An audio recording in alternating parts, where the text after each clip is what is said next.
श्रीराम राम रामेति रमे रामे मनोरमे सहस्रनाम तत्तुल्यं रामनाम वरानने रामनाम वराननो ओं नम इति ब्रह्मोवाच नमोऽस्त्वनन्ताय सहस्रमूर्तये सहस्रपादाक्षि शिरोरुबाहवे सहस्रनाम्ने पुरुषाय शाश्वते सहस्रकोटियुगधारिणे नमः सहस्रकोटियुगधारिणे ओं नम इति संजय उवाच यत्र योगेश्वरः कृष्णो यत्र पार्थो धनुर्धरः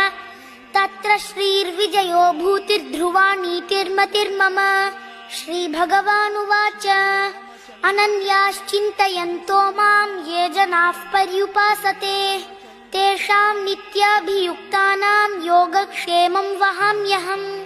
परित्राणाय साधूनां विनाशाय